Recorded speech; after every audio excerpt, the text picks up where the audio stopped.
আল্লাহ আপনাদের সময়গুলোকে সুখময় করুন। প্রিয় শ্রোতাবৃন্দ, আমরা আপনাদের জন্য স্থায়ী স্বাস্থ্য ও সুস্থতা কামনা করি এবং রাসূলুল্লাহ সাল্লাল্লাহু আলাইহি ওয়াসাল্লামের উপর দরুদ ও সালাম। একটি ছোট গ্রামে, যার চারপাশে বিস্তীর্ণ মাঠঘাট ছিল, সেখানে একটি অনাথ মেয়ে থাকত, যার নাম ছিল ফাতেমা। তার কোনো আত্মীয় ছিল না, শুধু তার চাচা ছিল, যে তাকে তার বাড়িতে চাকরানির মতো ব্যবহার করত।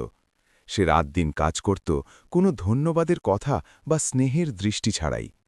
একদিন তার কাছে একজন লোক এলো, নাম ছিল সামি, যে একজন কৃষক এবং বিস্তীর্ণ জমির মালিক। সে তার হাত চাইল বিয়ে করার জন্য। তার চাচা খুব খুশি হল, কারণ সে অবশেষে তার থেকে মুক্তি পাবে, এবং তার মতামত না জিজ্ঞাসা করে বা তার অনুভূতির কথা না ভেবে সরাসরি রাজি হয়ে গেল। ফাতেমা বিয়ে করল এবং সে নতুন জীবনের স্বপ্ন দেখছিল। হয়তো সে সেই স্নেহ পাবে যা সে সারা জীবন বঞ্চিত ছিল। কিন্তু সে জানত না যে দিনগুলো তার জন্য তার চেয়েও কঠিন কিছু লুকিয়ে রেখেছিল। ফাতেমা তার স্বামী সামির বাড়িতে ঢুকল, যা মাঠের মাঝে দূরে ছিল, এবং সে নিজেকে তার শাশুড়ি নূরার সামনে পেল, যে একজন নির্মম হৃদয়ের কঠিন ভাষার মহিলা ছিল। সে প্রথম মুহূর্ত থেকেই তাকে স্পষ্ট অবজ্ঞার দৃষ্টিতে দেখত। নূরা শুকনো গলায় বলল, তুমি এখানে কাজ করতে এসেছ আর সেবা করতে, সাহেবজাদির মতো বসে থাকতে নয়, কারণ তুমি অনাথ, কোনো বংশমর্যাদা নেই তোমার। ফাতেমা চুপ করে রইল আর তার চোখের জল গিলে ফেলল। সামির বোন আমিনা তার মায়ের পাশে দাঁড়িয়েছিল এবং বিদ্রুপের হাসি হাসছিল, যেন সে একটা নতুন খেলনা পেয়েছে যা সে তার সাথে খেলে আনন্দ পাবে। সে একটা আদুরে মেয়ে ছিল, যে কষ্ট বা দায়িত্বের মানে জানত না। প্রথম দিন থেকেই ফাতেমা মাঠে কাজ শুরু করল। ভোর থেকে মাঝরাত পর্যন্ত গরু দহন করত, গোয়াল ঘর পরিষ্কার করত, পুরো পরিবারের রান্না করত, আর হাত দিয়ে ঠান্ডা পানিতে কাপড় কাচত। তার স্বামী সামি তাকে ক্লান্ত অবস্থায় দেখত আর ক্লান্তিতে ভেঙে পড়তে দেখত। কিন্তু সে তার হয়ে একটি কথাও বলত না, কারণ সে দুর্বল চরিত্রের লোক ছিল, যে তার মা আর বোনকে তার স্ত্রীর চেয়ে বেশি ভয় পেত। এক রাতে ফাতেমা অবিরাম কাজের পর প্রচণ্ড ক্লান্তিতে মাটিতে পড়ে গেল। নূরা তার উপর চিৎকার করে বলল, ওঠ অলসি, এখনও রাতের খাবার শেষ হয়নি। সামি চুপ করে দাঁড়িয়ে রইল, যেন ব্যাপারটা তার কোনো সমস্যা নয়। প্রথম কয়েকটা দিন ফাতেমার হৃদয়ের উপর ভারী ছিল, কিন্তু সে সিদ্ধান্ত নিল যে সে ধৈর্য ধরবে, কারণ তার যাওয়ার আর কোনো জায়গা ছিল না, এবং এই বিশাল পৃথিবীতে কেউ তার খোঁজ নিত না বা তার অবস্থা নিয়ে চিন্তা করত না। সে রাতে চুপচাপ কাঁদত আর আল্লাহর কাছে দোয়া করত, যেন তিনি তার উপর থেকে কষ্ট হালকা করেন এবং তাকে ধৈর্য ও শক্তি দান করেন, কারণ এই নিষ্ঠুর দুনিয়ায় তার আল্লাহ ছাড়া আর কেউ ছিল না। ফাতেমার জন্য প্রথম সত্যিকারের ধাক্কা এলো যখন সে নূরাকে তার ছেলে সামিকে বলতে শুনল, এই অনাথ মেয়েটা তোমার যোগ্য নয় বাবা, তোমার উচিত ছিল একটা সম্মানিত পরিবারের মেয়েকে বিয়ে করা, যে আমাদের যোগ্য। ফাতেমা অনুভব করল তার হৃদয় ভেঙে গেছে। সেই তিক্ত দিনের শেষে ফাতেমা আকাশের দিকে তাকিয়ে তার চোখের জল মুছতে মুছতে ফিসফিস করে বলল, হে আল্লাহ, যদি এই জুলুমে আমার জন্য যদি কোনো কল্যাণ থাকে, তাহলে আমাকে ধৈর্য দাও, আর যদি তাতে অকল্যাণ থাকে, তাহলে আমার হয়ে প্রতিশোধ নাও। সে জানত না যে তার এই দোয়া একটা বড় পরিবর্তনের শুরু হবে। সপ্তাহগুলো কেটে গেল, আর ফাতেমা মাঠে কাজ করছিল বেতনভোগী চাকরানির মতো, তার চেয়েও কম, কারণ চাকরানি তো বেতন পায় আর বিশ্রাম পায়, কিন্তু তার তো অভিযোগ করার অধিকারও ছিল না, বা ক্লান্তি প্রকাশ করার অধিকারও ছিল না। তার শাশুড়ি নূরা অতিথি আর প্রতিবেশীদের সামনে ইচ্ছা করে তাকে অপমান করত। যখন কোনো প্রতিবেশিনী আসত, তখন সে উঁচু গলায় বলত, দেখো আমাদের নতুন বউকে, এই অনাথ মেয়েটা কিছুই জানে না, আমরা তাকে শূন্য থেকে সবকিছু শেখাই। প্রতিবেশিনীরা বিব্রত হয়ে হাসত, আর ফাতেমা ভিতর থেকে ভেঙে যেত। আর আমিনা, সামির বোন, তাকে স্পষ্ট অন্যাসিকতার সাথে ব্যবহার করত। তাকে তার নিজের কাপড় ধোয়ার নির্দেশ দিত, তার ঘর গোছানোর নির্দেশ দিত, আর তাকে বিছানায় খাবার দিয়ে আসতে বলত, যেন ফাতেমা তার একান্ত চাকরানি। একদিন আমিনা ফাতেমাকে বলল তার নোংরা জুতো হাত দিয়ে ধুয়ে দিতে। ফাতেমা একটু ইতস্তত করল, কিন্তু নূরার একটা কঠিন দৃষ্টি তাকে তা করতে বাধ্য করল, আর সে অপমানের তিক্ততা গিলে ফেলল। কয়েকদিন পর ফাতেমা প্রচণ্ড বৃষ্টির মধ্যে সারা দিন কাজ করে জ্বরে পড়ে গেল। নূরা তার অবস্থার কোনো খেয়াল করল না, বরং কঠোরতার সাথে বলল, অসুস্থতা তোমাকে কাজ থেকে মুক্তি দেয় না, ওঠো আর তোমার কাজ শেষ করো। ফাতেমা উঠল আর জ্বরের তীব্রতায় প্রায় পড়ে যাচ্ছিল। সে সেদিনও কাজ চালিয়ে গেল, যেন তার আত্মা শরীর থেকে বের হয়ে যাবে, কিন্তু সে থামতে সাহস করল না, তার শাশুড়ির রাগের ভয় আর তার স্ত্রীর লজ্জাজনক নীরবতার কারণে। সন্ধ্যায় যখন ফাতেমা সব কাজ শেষ করে তার ঘরে ঢুকল, তখন সে মাটিতে পড়ে অজ্ঞান হয়ে গেল। কেউ তার অনুপস্থিতি লক্ষ্য করল না সকাল পর্যন্ত। যখন সে নাশতা দিতে এলো না, তখন স্বামী তাকে জাগাতে এলো এবং তাকে মাটিতে পড়ে থাকতে দেখল, তার শরীর জ্বরে জ্বলছে। সে প্রথমবার ভয়ার্ত গলায় ডাকল, কিন্তু সে সাড়া দিল না। সে তাকে বিছানায় তুলে নিয়ে গ্রামের পাশে ডাক্তার ডেকে আনল। ডাক্তার পরীক্ষা করে বলল, এই মহিলা অত্যন্ত ক্লান্ত আর শ্রান্ত, সে অন্তত 1 সপ্তাহ পুরো বিশ্রাম চায়। কিন্তু নুরা ঠান্ডা গলায় বলল, 1 সপ্তাহ? আর কে কাজ করবে? আমরা তো হোটেলে নেই। ডাক্তার মাথা নেড়ে দুঃখিত হয়ে বের হয়ে গেল এই দরিদ্র মেয়েটির অবস্থার জন্য। 2 দিন পর ফাতেমার অবস্থা সামান্য ভালো হলো এবং সে আবার কাজে ফিরে গেল, তার দুর্বলতা সত্ত্বেও, কারণ সে আর তার শাশুড়ি আর স্বামীর অসন্তোষের দৃষ্টি সহ্য করতে পারছিল না। সে বুঝতে পেরেছিল যে এই বাড়িতে তার কোনো মূল্য নেই, শুধু যতটুকু সে কাজ করে। আর 1 সপ্তাহ পর স্বামীর খালাতো বোন লিনা তাদের বাড়িতে বেড়াতে এলো। সে একটা সুন্দরী আদুরে মেয়ে ছিল। সে ফাতেমাকে স্পষ্ট অবজ্ঞার সাথে দেখল এবং সবার সামনে বলল, স্বামী, তুমি এমন একটা সাধারণ অনাথ মেয়েকে বিয়ে করলে কিভাবে? তুমি তার চেয়ে অনেক ভালো কিছু পাওয়ার যোগ্য ছিলে। আমিনা আর নুরা হাসল, আর স্বামী চুপ করে রইল, তার স্ত্রীর হয়ে একটা কথাও বলল না। ফাতেমা সেই মুহূর্তে অনুভব করল যে সে সবার হাসির পাত্র হয়ে গেছে এবং তার সম্মান প্রতিদিন তার চোখের সামনে পায়ের তলায় পিষ্ট হচ্ছে। কিন্তু সে সিদ্ধান্ত নিল সে ধৈর্য ধরবে, কারণ তার আর কোনো উপায় ছিল না এই নিষ্ঠুর জীবনে। সেই রাতে ফাতেমা তার নামাজের জায়গায় কান্নায় ভেঙে পড়ল এবং আল্লাহর কাছে দোয়া করল যেন তিনি তাকে একটা ছেলে দান করেন, যে এই বাড়িতে তার সাহায্য হবে, যেখানে নিষ্ঠুরতা আর অপমানে ভরা। সে জানত যে যে মা সন্তান জন্ম দেয় তার মর্যাদা বদলে যায়। 6 মাস কেটে গেল ফাতেমার বিয়ের, এবং সে এখনও স্বপ্ন দেখছিল যে সে একটা সন্তান জন্ম দেবে যা তার অবস্থান বদলে দেবে এই বাড়িতে। মা যে সন্তান জন্ম দেয় তার মর্যাদা বাড়ে, এভাবেই সে ভাবত, কিন্তু ভাগ্য তাকে তা দান করল না। তারপর নুরা আর আমিনা প্রতিদিন স্বামীর কানে ফিসফিস করে বলতে শুরু করল, তোমার স্ত্রী সন্তান জন্ম দিচ্ছে না, হয়তো সে বন্ধা, তোমার আরেকটা বিয়ে করা উচিত। এই কথাগুলো ধীরে ধীরে স্বামীর দুর্বল হৃদয়ে বিষ ছড়িয়ে দিচ্ছিল। একদিন একজন বয়স্ক লোক এলো, নাম ছিল হাসান, যে স্বামীর মৃত বাবার বন্ধু ছিল। সে ফাতেমার অবস্থা চুপচাপ লক্ষ্য করছিল যখন থেকে সে বিয়ে করেছে। সে একজন দয়ালু এবং ধার্মিক লোক ছিল। সে স্বামীর সাথে একা বসে জ্ঞানের সাথে বলল, বাবা, আল্লাহ যাকে ইচ্ছা যখন ইচ্ছা রিজিক দেন, আর তোমার স্ত্রী ভালো মেয়ে আর ধৈর্যশীল, তাকে অত্যাচার করো না আর আল্লাহকে ভয় করো। কিন্তু স্বামীর মাথা তার মা আর বোনের কথায় ভরে গিয়েছিল, তাই সে জ্ঞানী লোকটির উপদেশ শুনল না। কয়েকদিন পর নুরা তার ছেলে স্বামীকে বলল, সে তার জন্য দ্বিতীয় বউ খুঁজে পেয়েছে, একটা ধনী পরিবারের মেয়ে, নাম সালমা। সে তাকে সুন্দরী এবং শক্তিশালী বলে বর্ণনা করল যে তাকে অনেক সন্তান দেবে। স্বামী একটু দ্বিধা করল, তারপর দুর্বলতায় রাজি হয়ে গেল। যখন ফাতেমা আমিনার কাছ থেকে এই খবর শুনল যে ইচ্ছা করে কঠোরভাবে বলেছিল, তখন সে মাটিতে পড়ে গেল যেন বাজ পড়েছে। সে বিশ্বাস করতে পারছিল না যে তার স্বামী, যার জন্য সে রাত দিন খেটে মরছে, সে এত সহজে তার উপর আরেকটা বিয়ে করবে। সে স্বামীর কাছে গিয়ে কাঁদতে কাঁদতে অনুরোধ করল, দয়া করে স্বামী, এটা করো না, আমি তোমার স্ত্রী আর তোমার জন্য কাজ করি, আমাকে একটা সুযোগ দাও, হয়তো আল্লাহ শীঘ্রই আমাদের সন্তান দান করবেন। কিন্তু সে তাকে ঠান্ডা দৃষ্টিতে দেখে বলল, এটা আমার মায়ের সিদ্ধান্ত, আর আমি তা প্রত্যাখ্যান করতে পারি না, আর তুমি 6 মাস ধরে সন্তান জন্ম দাওনি। ফাতেমা সম্পূর্ণ ভেঙে পড়ল এবং অনুভব করল যেন মাটি তার পায়ের নিচ থেকে সরে গেছে। 6 মাস তো খুবই ছোট সময়, কিন্তু নিষ্ঠুরতা আর জুলুম যুক্তি বা দয়া মানে না এই বাড়িতে। দ্বিতীয় বিয়ের দিন এলো এবং ফাতেমাকে বাধ্য করা হলো তার হাতে বিয়ের খাবার তৈরি করতে, বাড়ি সাজাতে আর অতিথিদের সেবা করতে, যেন সে চাকরানী আর প্রথম স্ত্রী নয়।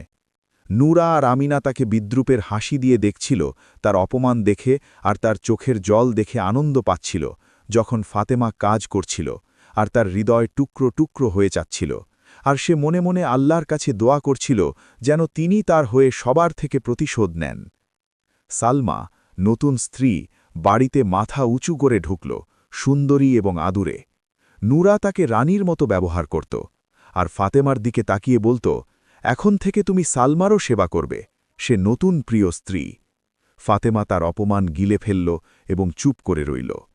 এখন ফাতেমা দুই স্ত্রীর জন্য কাজ করত, কঠিন শাশুড়ির জন্য, অহংকারী দেবরীর জন্য, এবং তার কাজ দ্বিগুণ হয়ে গেল, অপমান দ্বিগুণ এবং তার কষ্ট আগের চেয়ে গভীর। কিন্তু সে বাড়ি ছেড়ে যায়নি। এক রাতে সব কাজ শেষ করে ফাতেমা তার ছোট অন্ধকার ঘরে একা বসে হাত তুলে আকাশের দিকে বলল, হে আল্লাহ, তুমি আমার হৃদয়ে কি আছে তা জানো, আর তুমি তাদের আমার প্রতি জুলুম দেখো। যদি তুমি এই ধৈর্যে আমার জন্য কল্যাণ চাও, তাহলে আমাকে দৃঢ় করো, আর যদি তুমি আমার জন্য প্রতিশোধ চাও, তাহলে তা ন্যায়সঙ্গত করো, হে ন্যায় বিচারক। সে জানত না যে তার দোয়া তার ভাবনার চেয়ে ভিন্নভাবে কবুল হবে। সালমা আসার পর ফাতেমার জীবন জাহান্নামের মতো হয়ে গেল, কারণ সালমা অহংকারী এবং আদুরে ছিল। সে ফাতেমাকে সত্যিকারের চাকরানির মতো ব্যবহার করত এবং তুচ্ছ জিনিস দিয়ে তাকে অপমান করত সবার সামনে। নূরা শাশুড়ি তাকে উৎসাহ দিত এবং হাসত যখন সে দেখত ফাতেমা সালমার হাত থেকে পড়া জিনিস তুলছে বা তার জন্য পানি আনতে দৌড়াচ্ছে। ফাতেমা তাদের নিষ্ঠুরতার বিনোদনের হাতিয়ার হয়ে গিয়েছিল। স্বামী সম্পূর্ণ বদলে গিয়েছিল। সে ফাতেমাকে পুরোপুরি উপেক্ষা করত এবং শুধু আদেশ দেবার জন্য কথা বলত, আর তার সব মনোযোগ নতুন স্ত্রী সালমার দিকে, যে জানত কিভাবে তাকে তোষামত করে নিয়ন্ত্রণ করতে। সালমার বিয়ের 2 মাস পর সে গর্ভবতী হল। নূরা আর আমিনা খুব খুশি হল এবং বড় উৎসব করল, আর ফাতেমার দিকে বিজয়ের কঠিন দৃষ্টিতে তাকাল। নূরা সবার সামনে উঁচু গলায় বলল, দেখো, এই হল সত্যিকারের স্ত্রী, যে সন্তান জন্ম দেয় এবং আমার ছেলের হৃদয়ে খুশি করে, আর ওইটার কোনো লাভ নেই। সে ফাতেমার দিকে হাত দিয়ে দেখালো অবজ্ঞার সাথে। ফাতেমার হৃদয় ভেঙে গেল, কিন্তু সে তাদের সামনে কাঁদল না। তার চোখের জল একা রাতে রেখে দিল। গর্ভবতী সালমা এখন ফাতেমাকে আগের চেয়ে বেশি সেবা করতে বলত, গর্ভবতী বলে অজুহাত দিয়ে। ফাতেমা ভোরের আগে উঠত আর মাঝরাতের পর ঘুমাত, অবিরাম কাজ করত, এবং তার শরীর রোগা ও দুর্বল হয়ে গিয়েছিল। একদিন ফাতেমা ভারী পানির বালতি নিয়ে যাচ্ছিল, তখন ক্লান্তিতে মাটিতে পড়ে গেল। আমিনা হেসে বিদ্রুপ করে বলল, দেখো দেখো, এই দুর্বল বন্ধা একটা পানির বালতিও বহন করতে পারে না। কেউ তাকে উঠতে সাহায্য করল না, বরং তাকে নিজে উঠতে দিল, আর সে যন্ত্রণায় কাতরাচ্ছিল। কয়েকদিন পর সেই দয়ালু লোক হাসান আবার বাড়িতে এলো, এবং সে ফাতেমার চেহারা আর তার করুণ অবস্থায় বড় পরিবর্তন লক্ষ্য করল। সে স্বামীকে সরাসরি জিজ্ঞাসা করল, তোমরা এই দরিদ্র মেয়েটির সাথে কি করেছ? সে তো ছায়ার মতো দেখাচ্ছে, তোমাদের বিবেক কোথায়? নূরা রেগে গিয়ে বলল, এটা আমাদের বাড়ি, আর আমরা আমার ছেলের স্ত্রীকে যেভাবে খুশি শিক্ষা দিতে পারি, এতে কারো কোনো দখল নেই। কিন্তু হাসান সহজে হার মানল না, এবং স্বামীর দিকে দৃঢ়তার সাথে তাকিয়ে বলল, আল্লাহকে ভয় করো স্বামী, কারণ আল্লাহ জুলুম পছন্দ করেন না, এবং একদিন আসবে যেদিন তুমি এই দরিদ্র মেয়েটির প্রতি যা করেছ তার জন্য অনুতপ্ত হবে, যার কোনো দোষ নেই, শুধু সে অনাথ। তারপর সে রাগে ও দুঃখে বাড়ি থেকে বেরিয়ে গেল। হাসান চলে যাওয়ার পর নূরা ফাতেমার ওপর তার কঠোরতা আরও বাড়িয়ে দিল, তার কথার প্রতিশোধ হিসেবে। ফাতেমা ছিল কারণ যে কেউ তাদের বাড়িতে তিরস্কার করার সাহস করেছে। সে তাকে আরও কঠিন কাজ দিতে শুরু করল। এক ঠান্ডা রাতে সালমা ফাতেমাকে বলল তার পা মালিশ করে দিতে, কারণ সে ক্লান্ত। ফাতেমা প্রথমবার ইতস্তত করল, অনুভব করল অপমান সব সীমা ছাড়িয়ে গেছে। কিন্তু নূরার একটা হুমকির দৃষ্টি তাকে মাটিতে বসিয়ে সালমার অহংকারী পা মালিশ করতে বাধ্য করল। সেই মুহূর্তে ফাতেমা অনুভব করল তার সম্মান মরে গেছে এবং সে ভেঙে গেছে। কিন্তু তার ভিতরে কিছু একটা বদলাতে শুরু করল। সে নতুন অনুভূতি পেতে শুরু করল, যা দুঃখ ছিল না, বরং গভীর নীরবতা ছিল। যে নীরবতা যে পরিকল্পনা করে, সে নীরবতা যে অপেক্ষা করে। ফাতেমা আর আগের মতো বেশি কাঁদত না, বরং চুপ করে কাজ করত এবং তার চারপাশের সব কিছু শান্ত চোখে লক্ষ্য করত। কিন্তু তাদের গভীরে কিছু বদলাচ্ছিল, কিছু ধীরে ধীরে গড়ে উঠছিল, যেমন ঝড়ের আগে মেঘ জমে। সেই কঠিন মাসের শেষে ফাতেমা ফজরের নামাজে হাত তুলে ফিসফিস করে দোয়া করল, হে আল্লাহ, আমি তোমার কাছে তাদের আমার প্রতি জুলুম অর্পণ করলাম, আর আমি তোমার কাছে শুধু ন্যায় চাই, কারণ তুমি ন্যায় বিচারক, যার কাছে কোনো অধিকার নষ্ট হয় না এবং কোনো মজলুমের অশ্রু ভুলে যায় না। সে নামাজ শেষ করল এবং এক অদ্ভুত শান্তি অনুভব করল, এবং তার ভিতরে অনুভব করল তার দোয়া আল্লাহর কাছে নষ্ট হবে না। দিনগুলো ফাতেমার উপর ভারী ছিল, এবং তার জীবন কাজ, অপমান আর নীরবতার একটা নিষ্ঠুর রুটিন হয়ে গিয়েছিল। কিন্তু তার ভিতরে কিছু ধীরে ধীরে বদলাচ্ছিল। সে সত্যিকারের ধৈর্য শিখছিল, যে ধৈর্য মালিককে ভাঙে না, বরং শক্তিশালী করে। গর্ভবতী সালমা আরও অহংকারী হয়ে উঠেছিল, এবং সে স্বামীর সামনে ফাতেমাকে ইচ্ছা করে অপমান করত, যাতে সে অনুভব করে সে উত্তম এবং শক্তিশালী স্ত্রী। আর স্বামী, দুর্বল লোকটি সব কিছু তার চোখের সামনে ঘটতে দিত, কোনো প্রতিক্রিয়া ছাড়াই। একদিন ফাতেমা মাঠে গরম রোদে কাজ করছিল। তখন একজন বৃদ্ধা মহিলা তার পাশ দিয়ে যাচ্ছিল। বৃদ্ধা থামল এবং ফাতেমার দিকে স্নেহের সাথে তাকিয়ে বলল, বাছা, আল্লাহ সব কিছু দেখেন, আর যে ধৈর্যশীল, ভালো মেয়ে জুলুম সহ্য করে, আল্লাহ তাকে যারা জুলুম করেছে তার উপরে উঁচু করে দেন। তারপর সে তার পথে চলে গেল। সেই সাধারণ কথাগুলো ফাতেমার হৃদয়ে আলোর মতো প্রবেশ করল, এবং সে একটু শান্তি ও আশা অনুভব করল। সেগুলো ছিল জ্ঞানের কথা, একজন অপরিচিত মহিলার কাছ থেকে, কিন্তু সঠিক সময়ে এসেছিল, যেন আকাশ থেকে বার্তা। কয়েক সপ্তাহ পর ফাতেমা তার প্রথম সন্তান জন্ম দিল, একটা ছেলে। নাম রাখা হলো ওমর। পরিবার খুব খুশি হল, এবং গ্রামের সবাইকে ডেকে বড় উৎসব করল। যখন ফাতেমা রান্নাঘরে অতিথিদের খাবার তৈরি করছিল, আর কেউ তাকে তাদের সাথে বসতে ডাকল না। ফাতেমা ছোট শিশু ওমরের দিকে তাকালো, যখন সে তার কাপড় বদলাতে তুলে নিল, এবং তার হৃদয়ে গভীর ব্যথা অনুভব করল, কারণ সে স্বপ্ন দেখত তার নিজের সন্তান থাকবে, যাকে সে কোলে নিয়ে ভালোবাসবে।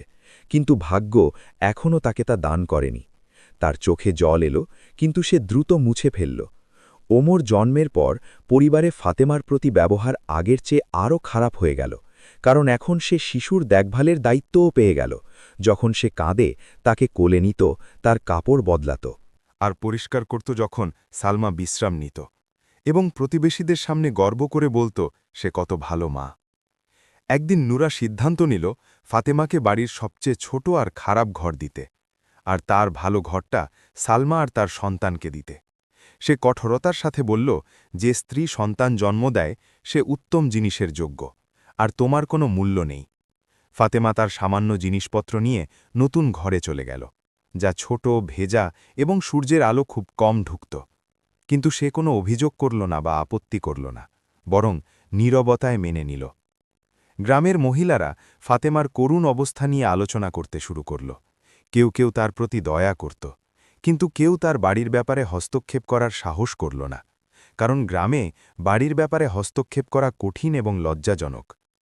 এক শান্ত রাতে সব কাজ শেষ করে এবং পরিবার ঘুমিয়ে গেলে ফাতেমা তার ছোট ঘরে একা বসে ছোট জানালা খুলে তারা ভরা আকাশের দিকে তাকিয়ে অনেকক্ষণ দেখল এবং ফিসফিস করে বলল, হে আল্লাহ, আমি জানি না কেন এত পরীক্ষা, কিন্তু আমি তোমার হিকমতে বিশ্বাস করি। তুমি কাউকে জুলম করো না, এবং তুমি যা দেখো আমি তা দেখি না। সে এক অদ্ভুত শান্তি অনুভব করল, তার হৃদয় ভরে গেল সব কষ্ট সত্ত্বেও। পরের দিন ফাতেমা একটা অদ্ভুত জিনিস লক্ষ্য করল। স্বামী তাকে দ্রুত দ্রুত দৃষ্টিতে দেখছিল, যাতে কিছু ছিল যা সে প্রথমে বুঝতে পারেনি, হয়তো অনুতাপ বা বিভ্রান্তি, কিন্তু সে এখনও তার মা আর দ্বিতীয় স্ত্রীর সামনে চুপচাপ দুর্বল ছিল। সেই সপ্তাহ শেষ হল একটা ছোট কিন্তু গুরুত্বপূর্ণ ঘটনায়।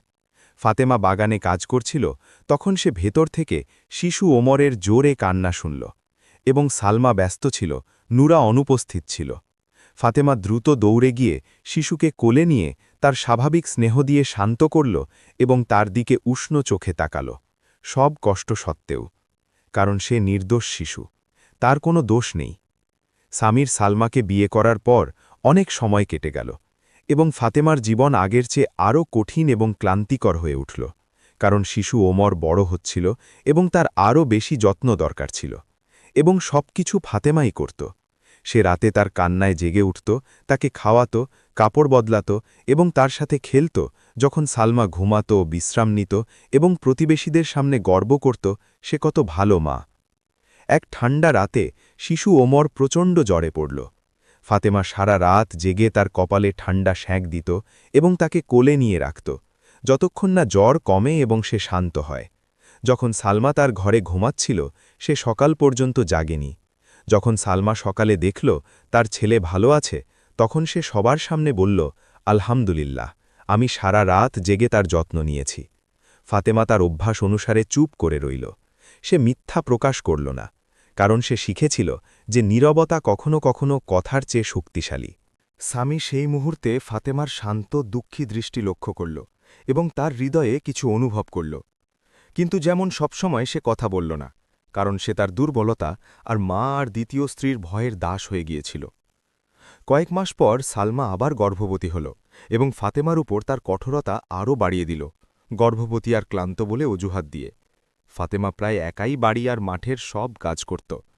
নুরা শাশুড়ি এই সব কিছু বিদ্রুপের হাসি দিয়ে দেখত এবং সালমাকে বলত, বা বা বেটি, তাকে আরও বেশি কাজ করাও, এটাই তার একমাত্র কাজ এই বাড়িতে। একদিন গ্রামে একজন অপরিচিত মহিলা এলো, যে ভেষজ ওষুধ বিক্রি করত। সে স্বামীর বাড়িতে এসে পানি চাইল। ফাতেমা দরজা খুলে তাকে ঠান্ডা পানি দিল, খুব ভদ্রতার সাথে। মহিলা ফাতেমার দিকে অনেকক্ষণ তাকিয়ে তারপর ফিসফিস করে বলল, আমি তোমার চোখে বড় ধৈর্য আর বড় কষ্ট দেখছি, কিন্তু আমি আলো দেখছি আসছে, তাই হতাশ হয়েও না। আল্লাহ ধৈর্যশীলদের ভুলে যান না। ফাতেমা কথাগুলো শুনে কেঁপে উঠল এবং তার চোখে জল এলো, কিন্তু সে মহিলাকে হেসে ধন্যবাদ দিল। মহিলা আর কিছু না চেয়ে তার পথে চলে গেল। মহিলা চলে যাওয়ার পর ফাতেমা দরজায় কিছুক্ষণ দাঁড়িয়ে তার কথাগুলো নিয়ে ভাবল এবং তার হৃদয়ে ছোট আশা ঢুকল। হয়তো সেই মহিলা আল্লাহর পক্ষ থেকে পাঠানো হয়েছিল তাকে সুসংবাদ আর আশা দিতে এই অন্ধকারের মাঝে। সেই সপ্তাহেই একটা অদ্ভুত ঘটনা ঘটল। স্বামী ফাতেমার চোখের দিকে তাকাতে এড়িয়ে যেতে শুরু করল, যেন সে তার সামনে দোষী অনুভব করে, যখন সে অবিরাম কাজ করে যাচ্ছে, রোগা আর দুর্বল হয়ে। কিন্তু সে এখনও তার মায়ের সামনে দাঁড়াতে পারছিল না। এক সন্ধ্যায় ফাতেমা একা রান্নাঘরে রাতের খাবার তৈরি করছিল, তখন স্বামী হঠাৎ ঢুকে ফিসফিস করে বলল, তুমি অনেক কাজ করো, একটু বিশ্রাম নাও। ফাতেমা অবাক হয়ে তার দিকে তাকাল। সে কখনো এমন কথা বলবে ভাবেনি, কিন্তু তার উত্তর দেওয়ার আগেই নুরা রান্নাঘরে ঢুকে ফাতেমার উপর চিৎকার করে বলল, খাবার কেন দেরি হচ্ছে, তাড়াতাড়ি করো। স্বামী তৎক্ষণাৎ চুপ করে বেরিয়ে গেল, কাপুরুষের মতো, ফাতেমাকে তার কঠিন শাশুড়ির সাথে একা রেখে। আরও সময় কেটে গেল। ফাতেমার বিয়ের 2 বছর পূর্ণ হল। 2 পুরো বছর অবিরাম অবিরাম অপমান আর নীরব কষ্ট। ফাতেমা এখনও সন্তান জন্ম দেয়নি। যখন সালমা তার দ্বিতীয় সন্তান জন্ম দিয়েছে, একটা মেয়ে, নাম লায়লা। সালমা এখন আরও অহংকারী আর কঠিন হয়ে উঠেছে, কারণ সে 2 সন্তানের মা, আর ফাতেমা এখনও সন্তানহীন। এবং এটা সালমার মর্যাদা বাড়িয়ে দিয়েছে, বাড়িতে ফাতেমার চেয়ে অনেক উঁচুতে, যে এখন সত্যিকারের চাকরানি হয়ে গিয়েছিল। একদিন নুরা ওমরের জন্মদিন উপলক্ষে বড় উৎসব করল, গ্রামের সব মহিলা আর আত্মীয়দের ডেকে। ফাতেমাকে একাই সবকিছু তৈরি করতে হল, খাবার, অতিথি সেবা, পরিষ্কার, যখন সালমার রানীর মতো বসে অভিনন্দন গ্রহণ করছিল। মহিলারা একের পর এক আসছিল এবং প্রত্যেকে ফাতেমার দিকে ভিন্ন দৃষ্টিতে তাকাচ্ছিল, কেউ দয়া, কেউ অবজ্ঞা, কেউ কৌতূহল, কিন্তু কেউ কথা বলল না বা তার হয়ে কথা বলল না। একটা খুব লজ্জাজনক মুহূর্তে একজন প্রতিবেশিনী উঁচু গলায় সবার সামনে বলল, হে সালমা, তুমি ভাগ্যবতী যে তুমি সন্তান জন্ম দিয়েছ, আর অন্যজনের মনে হয় আল্লাহ তার জন্য সন্তান লিখেননি। হয়তো কোনো হিকমত আছে যা তিনি জানেন। কয়েকজন হাসল, যখন ফাতেমার হৃদয় ভিতর থেকে ভেঙে যাচ্ছিল, কিন্তু সে কাজ চালিয়ে গেল যেন সে কিছু শোনেনি।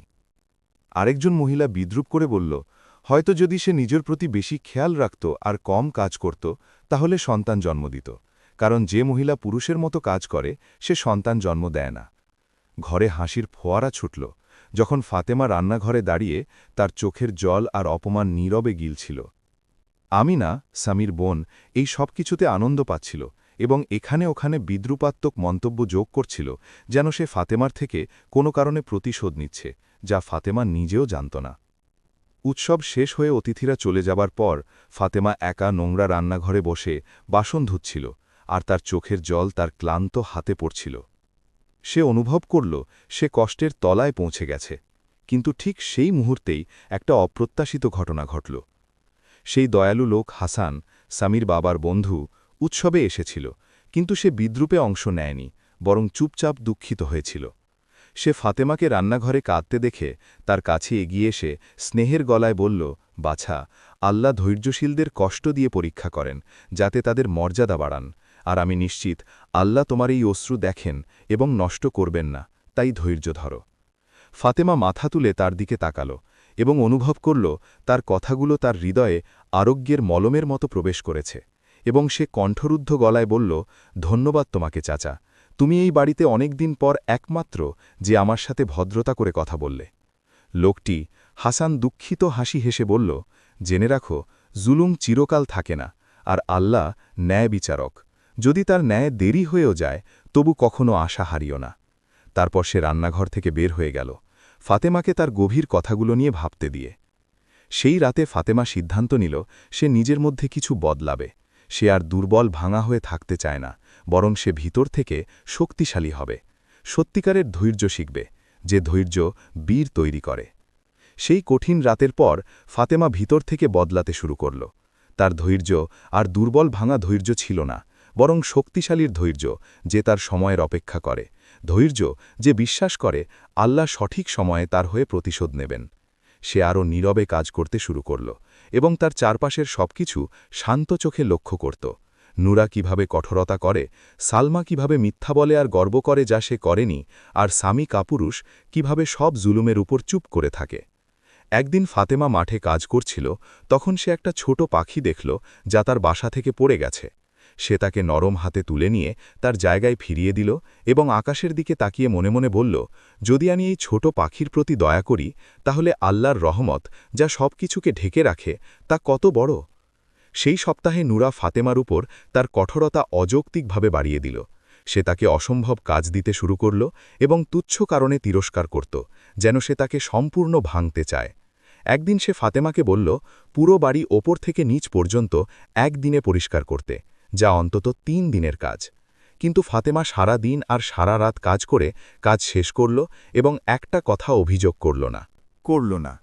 যখন নুরা দেখল ফাতেমা কাজ শেষ করেছে, সে ধন্যবাদ না দিয়ে কঠোরতার সাথে বলল, তোমার আরও তাড়াতাড়ি শেষ করা উচিত ছিল, তুমি ধীর। সেই মুহূর্তে ফাতেমা নুরার চোখের দিকে একটা শান্ত অদ্ভুত দৃষ্টিতে তাকাল, যা নুরা বুঝতে পারল না, কিন্তু তাকে অস্বস্তি দিল। সেই দৃষ্টি আগের দৃষ্টির চেয়ে ভিন্ন ছিল, যা দুঃখ আর ভাঙা ছিল। সেটা ছিল গভীর ধৈর্যের দৃষ্টি, হয়তো আরও কিছু যা নুরা বর্ণনা করতে পারল না, কিছু যা বিশ্বাস করে ন্যায় আসছে, অবশ্যই। রাতে ফাতেমা লম্বা নামাজ পড়ল এবং প্রত্যেকবারের চেয়ে ভিন্ন দোয়া করল, হে আল্লাহ, আমি তোমার কাছে চাই যে তুমি আমাকে তাদের প্রতি তোমার ন্যায় দেখাও যারা আমার প্রতি জুলম করেছে, না প্রতিশোধ হিসেবে, বরং যাতে লোকেরা জানে যে তুমি মজলুমের অধিকার ভুলে যাও না। হে আল্লাহ, আমাকে একটা উদাহরণ বানাও যা থেকে জালেমরা শিক্ষা নেবে। কয়েকদিন পর একটা অপ্রত্যাশিত ঘটনা ঘটল। নুরা শাশুড়ি কঠিন অসুস্থ হয়ে পড়ল এবং বিছানায় পড়ে গেল, নড়াচড়া করতে পারছিল না। কাউকে তার যত্ন নিতে হবে। সালমা অস্বীকার করল তার সন্তানদের যত্নে ব্যস্ত বলে, আর আমিনা অস্বীকার করল সে জানে না কিভাবে অসুস্থ মানুষের যত্ন নিতে হয়। তাই শুধু ফাতেমা বাকি রইল। ফাতেমা চাইলে অস্বীকার করতে পারত বা খারাপভাবে যত্ন নিতে পারত প্রতিশোধ হিসেবে, কিন্তু সে এমন কিছু করল যা কেউ আশা করেনি। সে নুরার যত্ন নিল পুরো আন্তরিকতা আর স্নেহ দিয়ে, তাকে গোসল করালো, খাওয়ালো, সময়মতো ওষুধ দিল, আর রাত দিন তার পাশে থাকল। নুরা প্রথমে অবাক এবং বিভ্রান্ত ছিল এই ভালো ব্যবহারে, এবং ফাতেমার দিকে বিস্ময়ের চোখে তাকাত কেন সে তার যত্ন নিচ্ছে, তার সাথে যা করেছে তার পরেও। এক রাতে ফাতেমা নুরার কপালে ঠান্ডা শেক দিচ্ছিল জ্বর কমানোর জন্য, তখন নুরা দুর্বল গলায় জিজ্ঞাসা করল, কেন তুমি এটা করছ? কেন আমার যত্ন নিচ্ছ? আমি তোমার সাথে যা করেছি তার পরেও। ফাতেমা তাকে শান্ত দৃষ্টিতে দেখে নরম গলায় বলল, কারণ আমি মুসলিম, আর মুসলিম খারাপের বদলে খারাপ করে না, বরং খারাপের জবাব ভালো দিয়ে দেয়। আর আমি আল্লাহকে ভয় করি এবং তার রহমত চাই, আর আমি তাদের মতো হতে চাই না যারা আমার প্রতি জুলম করেছে। যখন ফাতেমার আন্তরিক যত্নে নুরা সুস্থ হয়ে উঠল, তখন সে গভীর অনুতাপ অনুভব করতে শুরু করল, যা তার হৃদয় খেয়ে ফেলছিল, এবং সে ফাতেমার দিকে সম্মান আর লজ্জার চোখে তাকাতে শুরু করল। কিন্তু সালমা আর আমিনা এই পরিবর্তন একদম পছন্দ করল না, কারণ তারা ভয় পেতে শুরু করল যে তারা বাড়ির নিয়ন্ত্রণ হারাবে। তাই তারা ফাতেমার ওপর তাদের ষড়যন্ত্র আর কঠোরতা আরও বাড়িয়ে দিল তার প্রতিশোধ হিসেবে। একদিন নুরা দৈবক্রমে আবিষ্কার করল যে সালমা বাড়ির টাকা চুরি করে লুকিয়ে রাখছিল নিজের জন্য। যখন সে তাকে এটা নিয়ে মুখোমুখি করল, সালমা অস্বীকার করল উদ্ধতভাবে এবং ফাতেমাকে চোর বলে অভিযোগ করল। নুরা প্রথমবার সালমার উপর চিৎকার করে বলল, যথেষ্ট মিথ্যা বলো সালমা, আমি নিজের চোখে দেখেছি তুমি টাকা নিচ্ছ, আর আমি আর তোমাকে ফাতেমার প্রতি জুলম করতে দেব না। সালমা আর আমিনা এই নতুন অবস্থানে হতবাক হয়ে গেল। বাড়িতে সংঘাত শুরু হয়ে গেল। সালমা নুরার সাথে কঠোরতা আর অসম্মানের সাথে ব্যবহার করতে শুরু করল এবং আমিনা তার মায়ের বিপক্ষে সালমার পাশে দাঁড়াল। বাড়ি দুই দলে ভাগ হয়ে গেল এবং পরিবেশ খুব উত্তেজনাপূর্ণ হয়ে উঠল। এই সময়ে নুরা আবার আরও গুরুতর অসুস্থ হয়ে পড়ল, যা তাকে পুরোপুরি বিছানায় ফেলে দিল। সালমা আর আমিনা এবার পুরোপুরি অস্বীকার করল তার যত্ন নিতে। বলল, তুমি ফাতেমার পক্ষ নিয়েছ আমাদের বিপক্ষে, তাই সে তোমার যত্ন নিক। নুরা যন্ত্রণা, অসুস্থতা আর একাকিত্বে কাঁদছিল এবং তার ছেলে স্বামীকে ডাকছিল, কিন্তু সে সবসময় সালমার সাথে ব্যস্ত থাকত। তাই তার জন্য শুধু ফাতেমা বাকি রইল, যে সব কিছু সত্ত্বেও আবার তার যত্ন নিতে এলো। নুরা ফাতেমাকে দুর্বল গলায় অনুতাপ ভরা বলল, তুমি আমার ছেলেদের চেয়ে ভালো ফাতেমা। আমি তোমার প্রতি জুলুম করেছি, আর তুমি আমার সাথে ভালো ব্যবহার করছো, যখন আমার নিজের ছেলেরা, যাদের আমি লালন পালন করেছি, আমাকে প্রয়োজনে ছেড়ে দিয়েছে। সে তীব্র কান্নায় ভেঙে পড়ল। ঠিক সেই সময়ে সামি আর সালমার মধ্যে সমস্যা বাড়তে শুরু করল, কারণ সামি আবিষ্কার করল সালমা তাকে অনেক বিষয়ে মিথ্যে বলেছে এবং বাড়ির টাকা তার পরিবারে পাঠাচ্ছে তার অজান্তে। সামি রাগে সালমাকে মুখোমুখি করল, তুমি আমাকে প্রতারণা করেছ সালমা, আমি তোমাকে বিশ্বাস করতাম, আর তুমি আমার বাড়ি থেকে চুরি করছ। সালমা উদ্ধতভাবে বলল, কে বলেছে এটা শুধু তোমার বাড়ি? আমি তোমার স্ত্রী আর তোমার সন্তানদের মা, আর আমার অধিকার আছে। তাদের ঝগড়া, চিৎকার আর অপমান পর্যন্ত গড়াল এবং বাড়ি প্রতিদিন উত্তেজনা আর ঝগড়ায় ভরে গেল। সামি তার সালমাকে বিয়ে করার জন্য গভীর অনুতাপ করতে শুরু করল এবং ফাতেমার প্রতি তার জুলুমের জন্য। এক রাতে সামি একা বসে তার ধ্বংস হয়ে যাওয়া জীবন নিয়ে ভাবছিল এবং মনে পড়ল ফাতেমা কত ভালো স্ত্রী ছিল। সে কখনো কিছু চায়নি, আর সে কিভাবে তাকে জুলুম করেছে, অপমান করেছে, তার ওপর বিয়ে করেছে। আর এখন সে নিজের চোখে দেখছে সালমা কত লোভী, মিথ্যাবাদী মহিলা, যে তার বাড়ি ধ্বংস করেছে। সে তীব্র মানসিক যন্ত্রণা আর গভীর অনুতাপ অনুভব করতে শুরু করল এবং ফাতেমার দিকে লজ্জা আর অনুতাপ ভরা চোখে তাকাতে শুরু করল। কিন্তু সে তার কাছে যেতে বা ক্ষমা চাইতে সাহস করল না, কারণ সে জানত সে তার ক্ষমা পাওয়ার যোগ্য নয় তার যা করেছে তারপর। এক ঠান্ডা রাতে সালমার ছেলে ওমর গুরুতর অসুস্থ হয়ে পড়ল।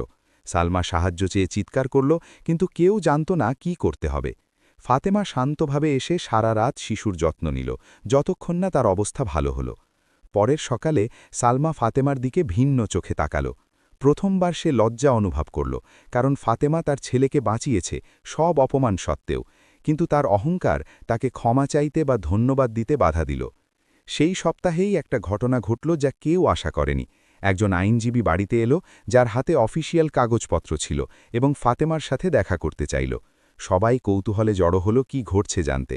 আইনজীবী বললেন, মিসেস ফাতেমা, আপনার চাচা সম্প্রতি মারা গেছেন এবং মৃত্যুর আগে স্বীকার করেছেন যে তিনি আপনার বাবা মায়ের সম্পত্তি চুরি করেছেন, এবং এখানে কাগজপত্র যা প্রমাণ করে আপনি বিস্তীর্ণ জমি, বড় বাড়ি এবং অনেক টাকার বৈধ উত্তরাধিকারী। বাড়িতে ভারী নীরবতা নেমে এলো এবং সবাই ফাতেমার দিকে বিস্ময়ে চোখ বড় করে তাকাল। ফাতেমা যে অনাথ, গরিব, অপমানিত মেয়ে, যাকে তারা অবজ্ঞা করেছে, দাস বানিয়েছে, অপমান করেছে, সে আসলে ধনী এবং বড় সম্পত্তির মালিক। ফাতেমার হাত কাঁপছিল যখন সে কাগজপত্র নিল এবং চোখে জল ভরা চোখে সেগুলো দেখল। তার বাবা মা রহমতুল্লাহ আলাইহিমা ধনী ছিলেন, কিন্তু তার জালেম চাচা সব কিছু চুরি করে তাকে অনাথ, গরিব, অপমানিত করে রেখেছিল। নুরা কাপা গলায় বলল, হে আল্লাহ, আমরা তার সাথে কি করেছি? আমরা তার প্রতি ভয়ানক জুলুম করেছি, আর সে আমাদের সবার চেয়ে ভালো ছিল। সে তীব্র অনুতাপে কাঁদতে লাগল, আর সালমার মুখ ফ্যাকাশে হয়ে গেল এবং সে তীব্র ভয় অনুভব করল, কারণ সে বুঝতে পেরেছিল যে ফাতেমার এখন ক্ষমতা আর টাকা আছে এবং সে তার ইচ্ছামতো প্রতিশোধ নিতে পারে এবং তাকে বাড়ি থেকে বের করে দিতে পারে যদি চায়। স্বামী হতবাক হয়ে দাঁড়িয়ে ফাতেমার দিকে অনুতাপ আর লজ্জায় ভরা চোখে তাকিয়ে রইল, কারণ সে তাকে অনাথ, গরিব বলে অবজ্ঞা করেছে, তার উপর আরেকটা বিয়ে করেছে আর এখন আবিষ্কার করছে সে তাদের সবার চেয়ে ধনী এবং ভালো এবং ধৈর্যশীল ছিল। আমিনা স্পষ্ট ভয়ে বলল, ফাতেমা, আমরা আমাদের করার সব কিছুর জন্য দুঃখিত। আমরা জালিম ছিলাম আর তোমার মূল্য জানতাম না। কিন্তু তার কথাগুলো ভয়ে ভরা বেশি ছিল সত্যিকারের অনুতাপের চেয়ে। ফাতেমা তাদের সবার দিকে গভীর শান্ততার সাথে তাকালো, তারপর এমন দৃঢ় গলায় বলল যা তারা আগে কখনো শোনেনি, তোমরা আমার প্রতি অনেক বছর জুলুম করেছ, আমাকে অপমান করেছ, দাস বানিয়েছ, অবজ্ঞা করেছ, আর আমি সব কিছু ধৈর্য ধরে সহ্য করেছি আর আমার প্রতিদান আল্লাহর কাছে রেখেছি। সে এক মুহূর্ত থামল, তারপর বলল, আর এখন ন্যায়ের সময় এসেছে। আমি তোমাদের সহজে ক্ষমা করব না যেমন তোমরা ভাবছ, কারণ তোমরা আমার সাথে যা করেছ তা সাধারণ কিছু নয়। তোমরা আমার সম্মান, আমার স্বপ্ন আর আমার জীবনের বছরগুলো হত্যা করেছ। স্বামী কাঁপা গলায় বলল, দয়া করে ফাতেমা, আমাকে ক্ষমা করো। আমি বোকা এবং কাপুরুষ ছিলাম আর আমি সব কিছুর জন্য অনুতপ্ত। কিন্তু ফাতেমা তাকে দৃঢ়তার সাথে দেখে বলল, অনুতাপ একা জুলুম মুছে দেয় না স্বামী, আর এখন আমি তোমাদের দেখাব সত্যিকারের ন্যায় কেমন হয়। সেই মুহূর্তে ফাতেমা তার সিদ্ধান্ত ঘোষণা করল, আমি তোমার থেকে তালাক চাই স্বামী, কারণ তুমি এমন পুরুষ নও যে আমার স্বামী হওয়ার যোগ্য, এবং আমি এই বাড়ি থেকে আমার শরীয়তসম্মত অধিকার ফিরিয়ে নেব, যেখানে আমি চাকরানির মতো বছরের পর বছর কাজ করেছি। স্বামী হতবাক হয়ে তার মুখ ফ্যাকাশে হয়ে গেল এবং অনুনয় করতে শুরু করল, না ফাতেমা, দয়া করে আমাকে আরেকটা সুযোগ দাও, আমি সব কিছু পুষিয়ে দেব, আমি তোমার যোগ্য স্বামী হব। কিন্তু ফাতেমার দৃঢ় দৃষ্টি তাকে বলে দিল তার সিদ্ধান্ত চূড়ান্ত। তারপর ফাতেমা সালমার দিকে ঘুরে ঠান্ডা গলায় বলল, আর তুমি সালমা, এখন জানবে মানুষ কেমন অনুভব করে যখন তাকে দাস বানানো হয় আর অপমান করা হয়। আজ থেকে আমি এই বাড়ি ছাড়ার আগে পর্যন্ত তুমি সব কাজ করবে যা আমি করতাম, আর দেখবে তা কত ভারী ছিল যা আমি বহন করতাম। সালমা কেঁদে ভেঙে পড়ল, হাঁটু গেড়ে ফাতেমাকে অনুনয় করতে লাগল, কিন্তু ফাতেমা তার দিকে ফিরেও তাকাল না, বরং দৃঢ়তার সাথে বলল, ন্যায় শুরু হয়েছে, আর যে জুলুম করেছে সে অন্যের করা জিনিসের স্বাদ পাবে। সেই রাতে ফাতেমা তার ঘরে একা বসে হাত তুলে আকাশের দিকে বলল, আলহামদুলিল্লাহ, যিনি আমাকে তার ন্যায় দেখিয়েছেন, আলহামদুলিল্লাহ, যিনি মুজলুমের অশ্রু ভুলে যাননি, আলহামদুলিল্লাহ, যিনি আমাকে উঁচু করেছিল যখন তারা আমাকে অপমান করেছিল। পরের দিন ফাতেমা তার সিদ্ধান্ত দৃঢ়তা আর অটলতার সাথে কার্যকর করতে শুরু করল। সে আর সেই ভাঙা নীরব মেয়ে ছিল না, বরং একজন শক্তিশালী মহিলা হয়ে উঠেছে যে তার মূল্য জানে এবং তার ছিনিয়ে নেওয়া অধিকার দাবি করে। সে তার নিজের আইনজীবী ডেকে স্বামী থেকে তালাকের প্রক্রিয়া শুরু করল এবং বছরের পর বছর বিনা পারিশ্রমিকে মাঠ আর বাড়িতে কাজ করার জন্য তার সব আর্থিক অধিকার দাবি করল। স্বামী অনুনয় করতে এবং ফাতেমাকে ভাবাতে চেষ্টা করত। সে সব জায়গায় তার পিছু পিছু যেত এবং বলত, আমাকে একটা সুযোগ দাও, আমি সালমাকে তালাক দেব, তোমার যা ইচ্ছা তা করব, শুধু আমাকে ছেড়ে যেও না। কিন্তু ফাতেমা তাকে ঠান্ডা দৃষ্টিতে দেখে বলত, সময় ফুরিয়ে গেছে স্বামী, তোমার উচিত ছিল আমার মূল্য জানা, যখন আমি কাজ করছিলাম, ক্লান্ত হচ্ছিলাম আর ধৈর্য ধরছিলাম, কিন্তু এখন আর নয়। সালমা এখন বাড়ির সব কাজ করত, কাপড় ধুত, পরিষ্কার করত, রান্না করত, মাঠের পশু দেখাশোনা করত, এবং সে প্রচণ্ড ক্লান্ত হয়ে যেত, কারণ সে কখনো শক্ত কাজে অভ্যস্ত ছিল না। তার হাত ঠান্ডা পানিতে ফেটে যাচ্ছিল, তার পিঠ ভারী জিনিস বহন করতে ব্যথা করত, এবং সে প্রতি রাতে ক্লান্তি আর অপমানে কাঁদত, যা সে এখন অনুভব করছিল। সালমা স্বামীকে রাগে বলল, এই সব কিছু তোমার জন্য, আমার জীবন ধ্বংস হয়ে গেছে, তোমার উচিত ছিল ফাতেমার সাথে ভালো ব্যবহার করা। স্বামী দুঃখে বলল, আর তুমিও তার প্রতি কঠোর ছিলে আর জুলুম করেছ, আর এখন আমরা আমাদের জুলুমের মূল্য দিচ্ছি। স্বামী আর সালমার মধ্যে সমস্যা প্রতিদিন বাড়তে লাগল, যতক্ষণ না তা ঘৃণায় পৌঁছাল, এবং তারা শুধু চিৎকার আর অপমান করে কথা বলত, এবং বাড়ি অসহ্য জাহান্নাম হয়ে গেল। আর নুরা গুরুতর অসুস্থ হয়ে বিছানায় পড়ে রইল, এবং কেউ তার খেয়াল করত না, না স্বামী, না সালমা, না আমিনা। তাই সে একা কাঁদত এবং ফাতেমার প্রতি তার করা সব কিছুর জন্য অনুতপ্ত হতো। একদিন নুরা নিজে ফাতেমার ঘরে গেল, কষ্ট করে লাঠিতে ভর দিয়ে হেঁটে, এবং তার সামনে দাঁড়িয়ে দুর্বল অনুতাপ ভরা গলায় বলল, দয়া করে ফাতেমা, আমাকে ক্ষমা করো, আমি মরার আগে। আমি জানি আমি তোমার ক্ষমা পাওয়ার যোগ্য নই, কিন্তু আমি পুরো হৃদয় থেকে অনুতপ্ত। ফাতেমা তার দিকে অনেকক্ষণ তাকিয়ে তার চোখে সত্যিকারের অনুতাপ দেখল, এবং মনে পড়ল সে যখন অসুস্থ ছিল তখন সে তার যত্ন নিয়েছিল, তাই তার হৃদয়ে তার প্রতি কিছু ক্ষমা ঢুকল। ফাতেমা শান্ত গলায় বলল, আমি তোমাকে ক্ষমা করেছি শাশুড়ি, কারণ আমি তোমার সত্যিকারের অনুতাপ দেখেছি, এবং তুমি এই বাড়িতে একমাত্র যে সত্যিকারে তোমার ভুল স্বীকার করেছ। নুরা তীব্র কেঁদে ফাতেমার হাত চুমু খেল এবং বলল, আল্লাহ তোমাকে ভালো করুন বাছা, তুমি আমার চেয়ে আর আমার ছেলেদের চেয়ে ভালো। কিন্তু ফাতেমা সালমা, আমিনা বা সামিকে ক্ষমা করল না, কারণ তারা এখনও শুধু ভয়ে অনুতাপ দেখাচ্ছিল, সত্যিকারের অনুতাপ নয়। কয়েক সপ্তাহের কষ্ট আর সংঘাতের পর আরেকটা ঘটনা সবকিছু বদলে দিল।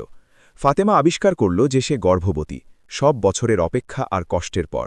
ফাতেমা অসীম আনন্দ অনুভব করল, কিন্তু সেটা জটিল অনুভূতির সাথে মিশ্রিত, কারণ সে এখন মা হতে যাচ্ছে, কিন্তু একই সাথে সে তালাক নিয়ে এই বাড়ি ছেড়ে যাবার সিদ্ধান্ত নিয়েছে, যেখানে সব বেদনাদায়ক স্মৃতি।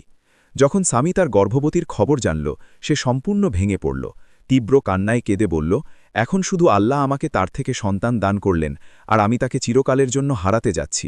এটা আল্লাহর আমার জুলুমের শাস্তি। কিন্তু ফাতেমা তার চূড়ান্ত সিদ্ধান্ত নিয়েছিল, সে তার সন্তান নিয়ে এই বাড়িতেই থাকবে।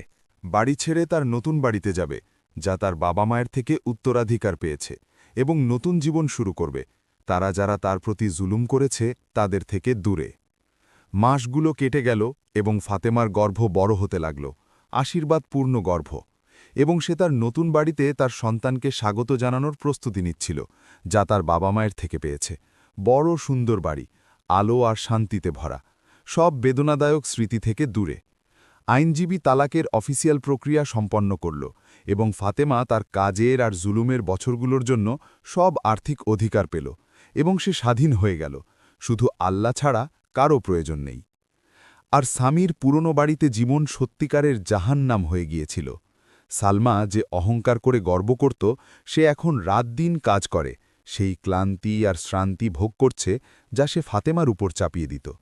সালমা বুঝতে শুরু করল কাজ কত শক্ত আর ভারী ছিল, আর ফাতেমা কত ধৈর্য আর নীরবতায় সহ্য করত। কিন্তু অনুতাপ খুব দেরিতে এসেছে। তার জীবন এখন দুর্দশায় ভরা, এবং স্বামীর সাথে সমস্যায় ভরা, যে তার প্রতি সব সম্মান হারিয়েছে। একদিন স্বামী আবিষ্কার করল, সালমা গ্রামের পাশের এক ব্যবসায়ীর সাথে সন্দেহজনক সম্পর্কে জড়িত ছিল। সে তার কাছে টাকা পাঠাত এবং গোপনে যোগাযোগ করত। স্বামী রাগে ফেটে পড়ল এবং তৎক্ষণাৎ তাকে তালাক দিতে সিদ্ধান্ত নিল। সে তার মুখের উপর চিৎকার করে বলল, তুমি আমার বাড়ি আর সম্মানের সাথে বিশ্বাসঘাতকতা করেছ, আর আমি বোকা তোমার সব মিথ্যা বিশ্বাস করেছি এত বছর। বের হয়ে যাও আমার বাড়ি থেকে, আর তোমাকে আর দেখতে চাই না। সালমা কেঁদে অনুনয় করল, কিন্তু সে কঠোরভাবে প্রত্যাখ্যান করল। সালমাকে বাড়ি থেকে বের করে দেওয়া হলো। অপমানিত, ভাঙা হয়ে তার সন্তানদের নিয়ে ছোট ব্যাগ নিয়ে তার বাবা মায়ের বাড়িতে ফিরে গেল, যারা তাকে হতাশা আর অপমানের সাথে গ্রহণ করল। সে তালাকপ্রাপ্ত, ঘৃণিত হয়ে গেল, আর লোকেরা তার সম্পর্কে খারাপ কথা বলত। আর আমিনা, স্বামীর বোন, একজন ধনী সম্মানিত লোক বলে ভেবে বিয়ে করেছিল, কিন্তু সে বের হয়ে এলো সে কঠিন কৃপণ লোক, যে তাকে একই কঠোরতা আর অবজ্ঞা দিয়ে ব্যবহার করত, যা ফাতেমাকে করা হতো। সে তাকে মারত এবং লোকের সামনে অপমান করত। আমিনা অনেক কাঁদল এবং মনে পড়ল সে ফাতেমাকে কিভাবে বিদ্রুপ করত আর অপমান করত, আর এখন সে একই কষ্ট ভোগ করছে। সে তার ভাই স্বামীর কাছে সাহায্য চাইতে চাইল, কিন্তু সে তাকে গ্রহণ করতে অস্বীকার করল। বলল, তুমি ফাতেমার জুলুমে অংশ নিয়েছিলে, আর এখন তুমি তোমার করা জিনিসের স্বাদ পাচ্ছ। স্বামী নিজে সম্পূর্ণ ধ্বংস হয়ে গিয়েছিল। সে একা বড় বাড়িতে থাকত, যেখানে কোনো আনন্দ বা উষ্ণতা ছিল না।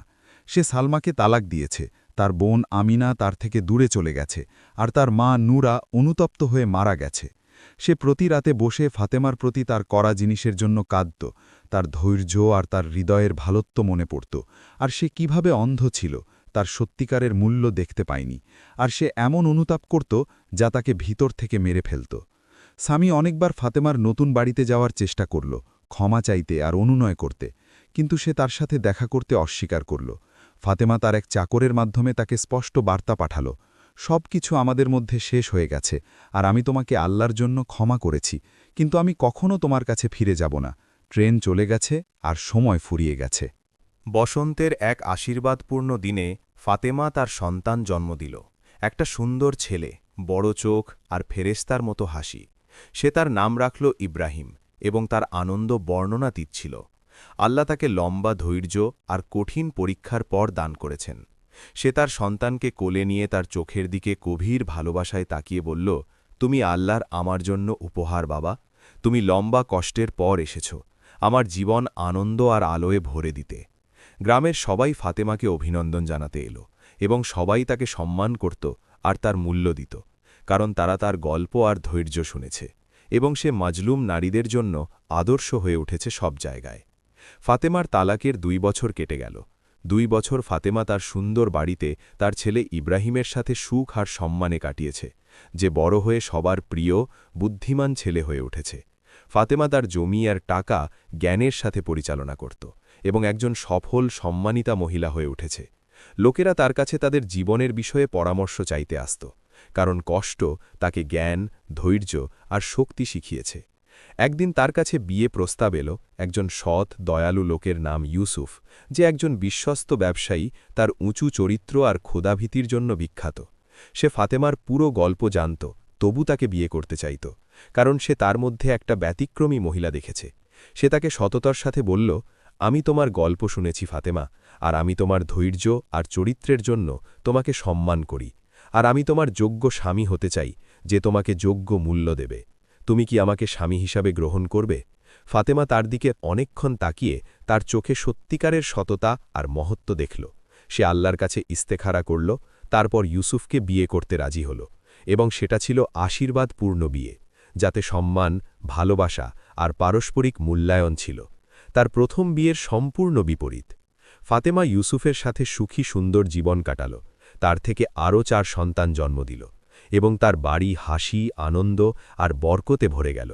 ইউসুফ তার ছেলে ইব্রাহিমকে নিজের ছেলের মতো ভালোবাসা আর যত্ন দিয়ে ব্যবহার করত, আর স্বামী একা দুঃখী হয়ে তার বড় বাড়িতে থাকত।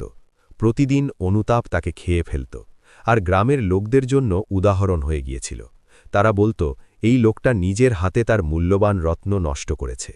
সালমা তার বাবা মায়ের বাড়িতে গুরুতর অসুস্থ হয়ে পড়ল, এবং কেউ তাকে দেখতে গেল না, এমনকি তার সন্তানরাও তার খেয়াল করল না। তাই সে একা পরিত্যক্ত হয়ে মারা গেল, এবং তার শেষ জীবন ছিল জুলুমকারী এবং অহংকারীদের জন্য উদাহরণ। আর আমিনাকে তার কঠিন স্বামী অবশেষে তালাক দিল, এবং সে তার ভাই স্বামীর বাড়িতে ফিরে এলো। কিন্তু সে এখন ভাঙা, ধ্বংস হয়ে গিয়েছিল। সে তার দিন কান্না আর অনুতাপে কাটাত, ফাতেমার প্রতি তার করা জিনিসের জন্য। অনেক বছর পর ফাতেমা শুনল যে স্বামী গুরুতর অসুস্থ এবং মৃত্যুশয্যায়। সে অনেক ভাবল, তারপর সিদ্ধান্ত নিল তাকে দেখতে যাবে, তার জন্য নয় বরং নিজের জন্য, কারণ সে সেই বেদনাদায়ক অধ্যায়টা শান্তিতে বন্ধ করতে চাইত। ফাতেমা অসুস্থ স্বামীর কাছে ঢুকল। যখন সে তাকে দেখল, তীব্র কান্নায় ভেঙে পড়ল এবং দুর্বল গলায় বলল, ফাতেমা, আমাকে ক্ষমা করো। আমি মরার আগে আমি তোমার প্রতি জুলুম করেছি, আর আমি অনুতপ্ত। দয়া করে বলো তুমি আমাকে ক্ষমা করেছ। ফাতেমা তাকে শান্ত চোখে দেখে বলল, আমি তোমাকে অনেক আগেই ক্ষমা করেছি স্বামী, কারণ আমি কারো প্রতি ঘৃণা পোষণ করি না, এবং আমি তোমার হিসাব আল্লাহর কাছে ছেড়ে দিয়েছি, আর দোয়া করি তিনি তোমাকে আর আমাকে ক্ষমা করুন। ফাতেমা সেই বাড়ি থেকে বের হয়ে এলো, এবং তার হৃদয়ে শান্ত ছিল, কারণ সে অতীতের সব কষ্ট থেকে মুক্ত হয়েছে এবং সে সত্যিকারের স্বাধীন হয়েছে, ঘৃণা, ক্রোধ আর কষ্ট থেকে মুক্ত, এবং এটাই ছিল তার সত্যিকারের বিজয়। বছরগুলো কেটে গেল, এবং ফাতেমার 5 সন্তান বড় হয়ে সৎ, সম্মানিত যুবক যুবতী হয়ে উঠল, এবং ফাতেমা দাদি হয়ে তার নাতি নাতনিদের দ্বারা ঘিরে রইল, যারা তাকে ভালোবাসত এবং সম্মান করত। সে তাদের তার পুরো গল্প বলত। একদিন সে তাদের বলল, যখন তারা তার চারপাশে বসেছিল, হে আমার সন্তানেরা, আমার গল্প থেকে শেখো যে জুলুম যত লম্বা হোক না কেন তা চিরকাল থাকে না, আর ধৈর্য যত কঠিন হোক না কেন তা তার ফল দেয়, এবং আল্লাহ আজ্জা ওয়াজাল্লা মজলুমের হয়ে বিজয়ী হন, যদিও কিছু সময় পর। আমরা আন্তরিকভাবে আপনাদের এই মর্মস্পর্শী গল্প শোনার জন্য ধন্যবাদ জানাই, এবং আল্লাহর কাছে দোয়া করি যেন এটা আমাদের জন্য উদাহরণ হয়, এবং আমরা যা শুনেছি তা আমাদের উপকার করে, এবং আমাদের নেক আমলের পাল্লায় যোগ হয়। আল্লাহ আমাদের নবী মোহাম্মদ সাল্লাল্লাহু আলাইহি ওয়াসাল্লামের উপর দরুদ ও সালাম পাঠান, এবং তার পরিবার ও সাহাবীদের উপর। আলহামদুলিল্লাহি রব্বিল আলামিন।